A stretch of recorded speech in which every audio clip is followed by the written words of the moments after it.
It's been 2 days since the implementation of the new educational policy double track, which is seeing students placed on the green track reporting to school since yesterday. Apart from the general delays in registering students in schools, the exercise has been largely reported as smooth across the country. While some senior high schools are having to deal with a huge number placed, some students have been denied boarding facilities in schools outside their jurisdictions. This is posing a lot of difficulties, apparently, for parents who are trying to register their children.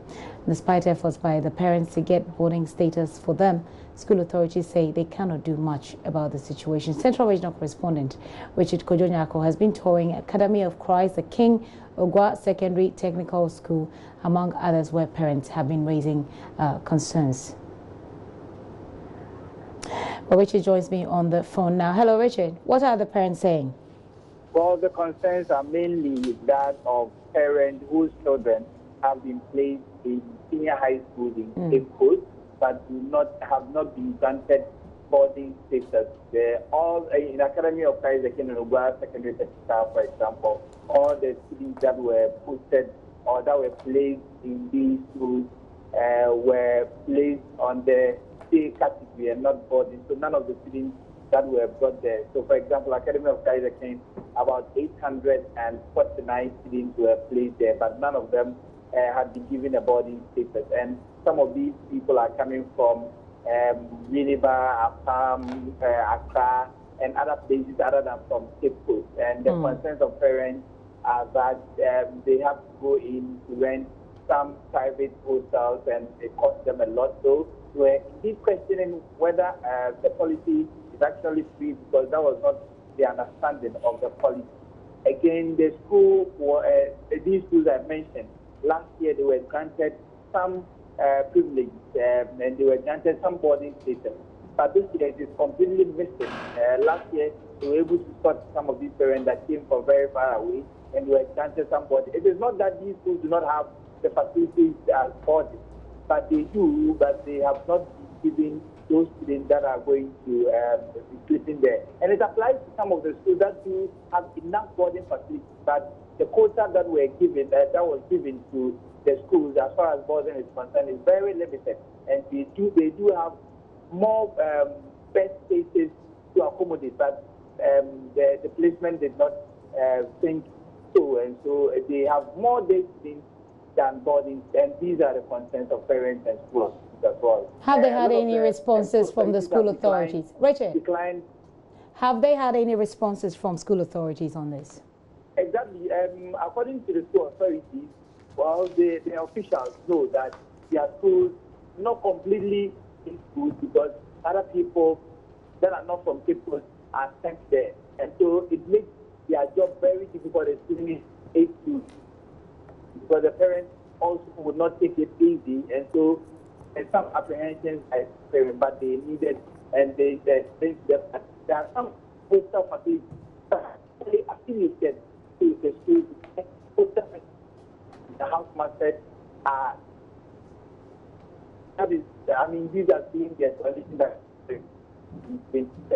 Richard, I did not hear the last words you said. Can you rephrase? Can you reposition and say that again? Richard Kojonyako, it appears that he's having difficulties hearing me. But obviously, we know the situation is, there is a situation over boarding and day placements there. Well, it appears to be a general concern in most of the senior high schools that we've been checking with. Thankfully, we have the Deputy Education Minister in the studio who will be responding to some of these concerns. But it's not all, because over 800 fresh students placed at the Islamic Girls Senior High School, as to whom in the Eastern region, have all been given day option, even though the school has a boarding facility.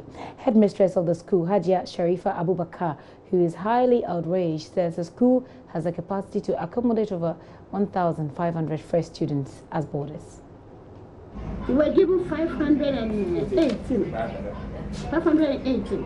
And you know, these people, they go there and then they are able to change their schools for them. So finally it was 516 that came, and I had enough boarding facilities for them. So my boarders were more than my day students. I had only 22 day students. The rest were all boarders.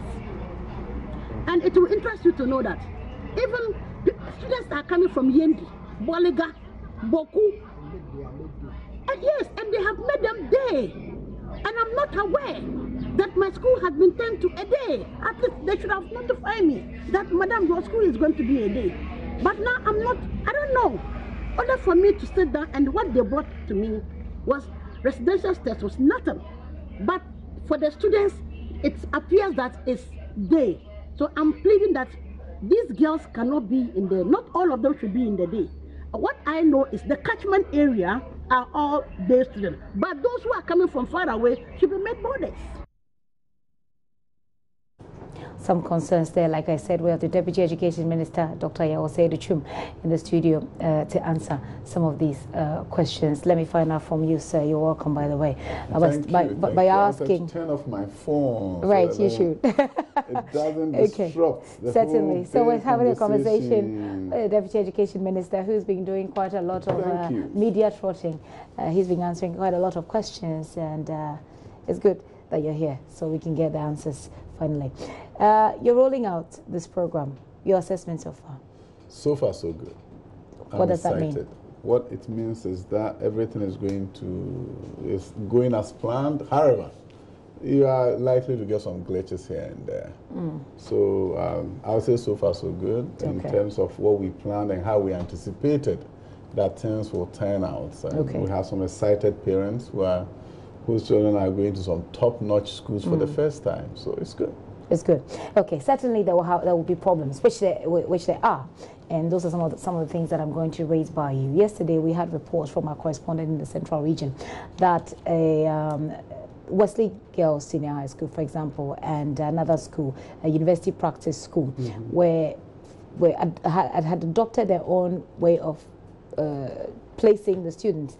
Basically, they place them according to the courses rather than the gold and the green placements that you had for them. I don't know if you have any understanding of what they're doing there and whether they have the Education Ministry's blessings to do this. I think what maybe the public does not understand, that is the green and the gold was devised based on the courses that were offered at the school.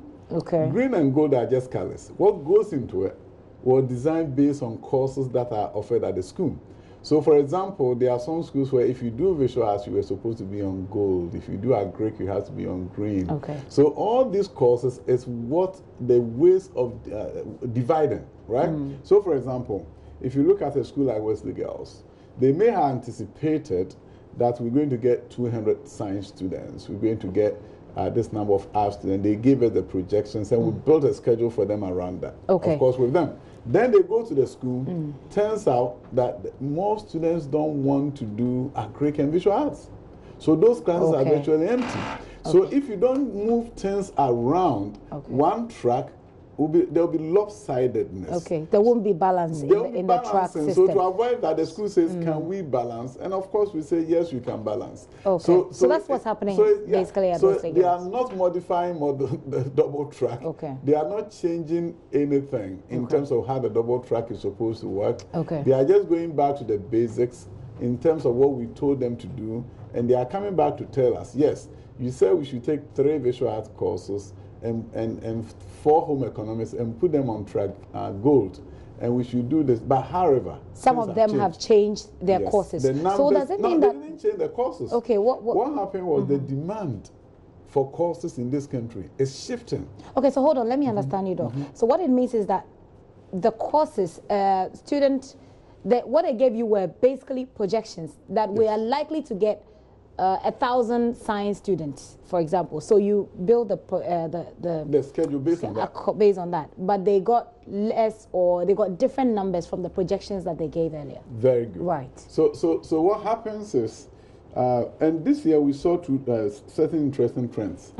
In most schools in Ashanti region, there were more students asking for general arts than science. Why is that interesting? I don't know. It's interesting because you would think that science is the gold standards for demand, right? Well, science. That more students always. Well, doing science also means that your results should have a certain character. No, it's not even about the results. Anyway. It's about just the demand situation. Okay, so what's happening at Wesley Girls? Basically, it's not a big deal. Oh, no. They have your permission, and what they're doing is based on the number and the people who the number and course availability or course choices, right, of the students. There's another issue which you just heard before we started this conversation. The headmistress of the Islamic Girls School raising the concerns, and whilst you were watching that, you didn't indicate that, for all you know, she hasn't even reported this case to the right authorities, and hopefully she won't be victimized for doing that. But what is called victimization? But I can talk about that after you answer me this question about the boarding facility. She's saying that, look, I have boarding facilities, but the student that came, most of them are day students. The students that were placed in my school, most of them are day students. What is the arrangement around that? I mean, that is the issue. When people say they were placed, they were placed based on what they said they wanted. Okay. So this is what happened this year, which is very unique from the previous year. The minister directed that let's come up with one category, and that category says, if I don't get my choice 1, 2, and 3 schools, send me to this school because it's close to home for me. Okay. That's my day school. Unfortunately for some students, whether the teacher didn't guide them, they did not understand it. So instead of choosing that day school as a school close to them, they chose a school that is far away. And the system, the computer algorithm was written in such a way that if all else fails, you go back home. Okay. So 1 failed, 2 failed, 3 failed, and the computer says go back home. It turns out that is not home. Okay. So this is what is going on. And yesterday I was at the Independence Square, where I personally carried 100 of those requests, and it was all changed for them. These were students, some of them from Kumasi, who say, I'm in Accra, I'm going to Pram, and I can't go there. I'd rather go to Yasantua Girls, and we did that for them. Okay. So bottom line is, we know that shouldn't have been the case. It has happened, and we go around and do whatever we can at the solution centers to make sure we fix it for them. Okay, so this is being fixed. So if you went to a day school and you realize that you made a bad choice, it was your fault, basically, you can come back to the solution center and they can... Yeah, and then tell us, this is the day school I want. I remember one... Can you get a boarding school? But boarding school, you said the fourth choice was the day school, so we swapped day schools. If there's boarding availability, of course you can get it. But at this time, as I speak with you, unless there's unique situations about Islamic girls' school, boarding schools are packed, they are full. And also, one of the things that we said we're going to do is what is happening, decongestion. So if you look at a school like Susek, Sunyane Secondary, they are saying that, yeah, we have space. And we say, yeah, that's what we call decongestion. So yes, they're surprised that they have space. Yeah. Right, so when people say, yes, Susek has a lot of space, I say, yes, that's a good problem to have.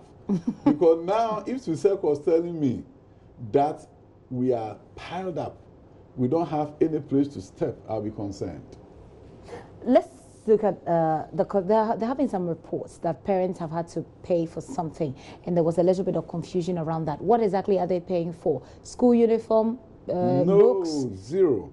If any parent pays for anything at any school, that school will have to answer. Okay, now here is the thing.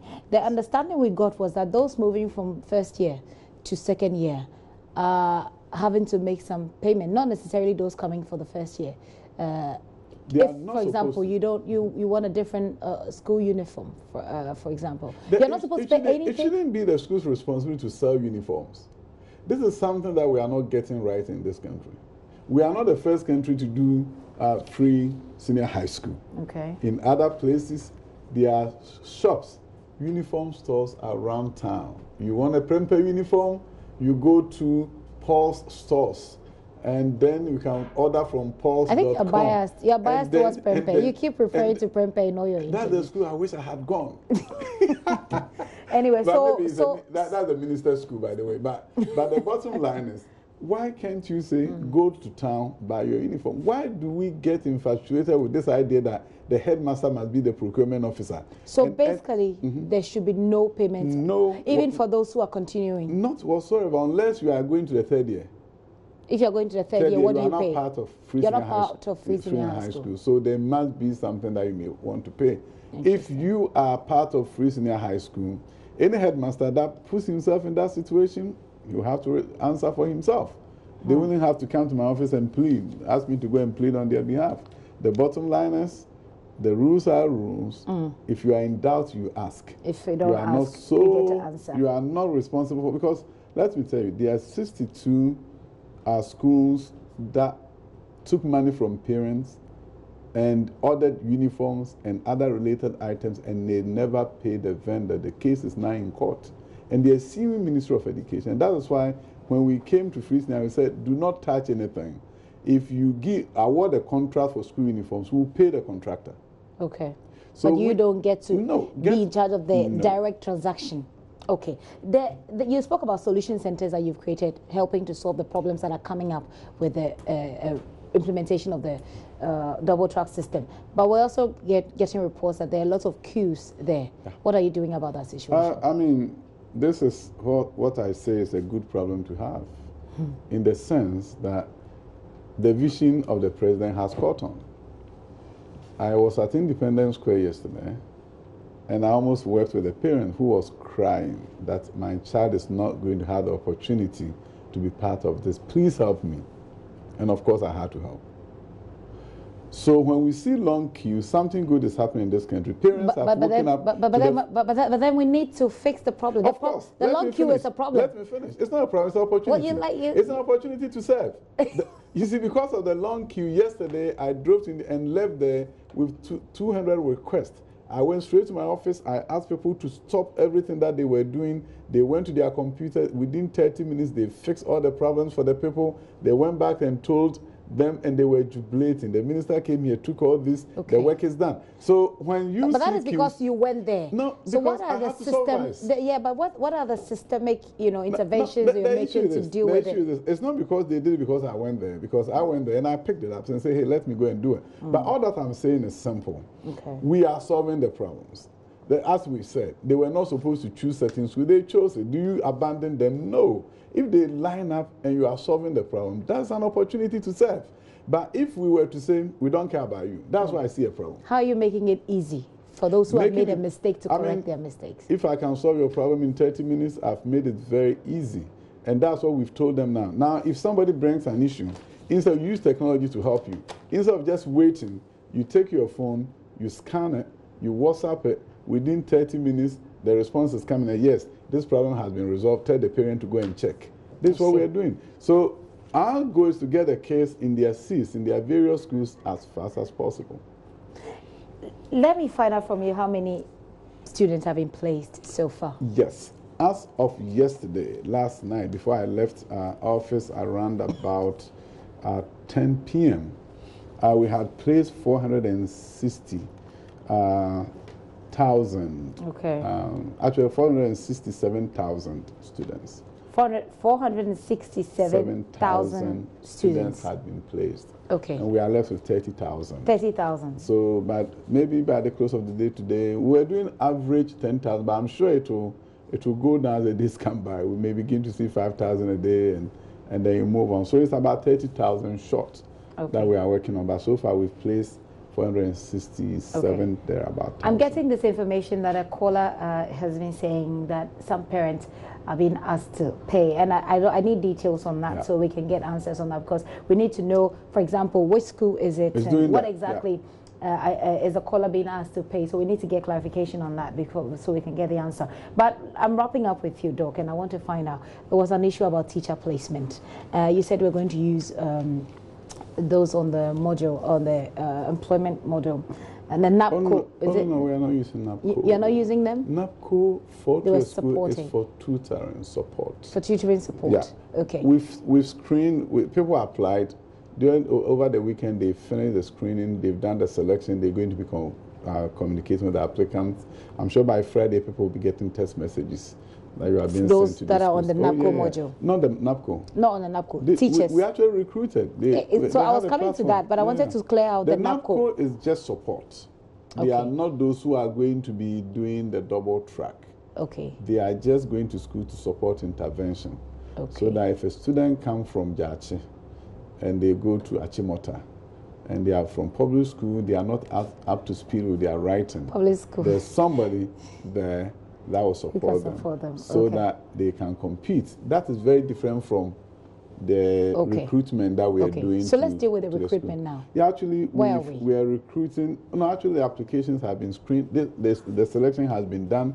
It's just left with communication. But the reason why it took a few days for them to even get there is now they are matching it against the needs of the schools in the light of the changes.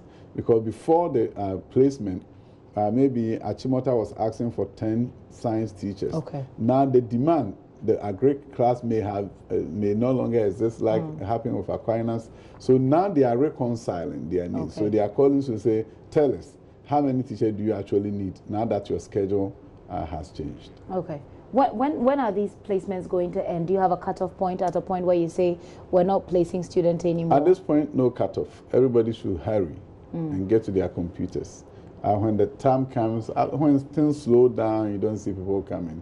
Then you can say, because we still have gold track there.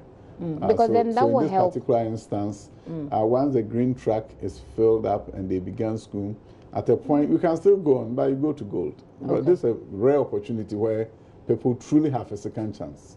People truly have a second chance. So because then that will help also the schools to determine where to put which teacher and what sort of demand of teachers they should be making. But then I'd like to find out from you where the teachers are coming from. There were concerns, and at some point we had this conversation. Hold on, we had this conversation about, are they teachers that you're going to recruit from elsewhere, or these are teachers who have been sitting at home unemployed all these years? Teachers who have been sitting at home unemployed all these years with graduate degrees from Univ. 80,000. Yeah, a lot of them. Because you see, we are of course we are recruiting 8,800, but these teachers are those who went and they did Bachelor of Education in mathematics and chemistry. There's no relationship between them and the Ghana Education Service so far as recruitment is concerned. They are not required. GS is not required to recruit them. However, if you did a diploma, you are in, and you are the bond mandates GS to recruit. So the graduates were sitting at home unemployed, and the 2-year degree people and diploma people were in teaching. So you sound very content with the work that the ministry has done so far. I'm so excited, even though it's tireless. It's written all over your face. Oh yeah. Now the last 4 days ago, I went to work at 6 in the morning, came back the next morning 6. Because we had to deal with issues. That's why we pay you a lot of money. I wish we could. I just enjoy what I'm doing. So you enjoy what you're doing. I enjoy. All right. Well, I don't know if these questions does justice. These answers does justice to all the questions that you have on your mind. But hopefully, the deputy minister, has been able to give you some answers that give you some peace. It's just this week. They went to school this week. We'll be monitoring the situation, and we will certainly be bringing you any updates as and when we have them. Doc, thank you so much for coming to the studio. Dr. Ayaw Ase Ichum there, the Deputy Education Minister.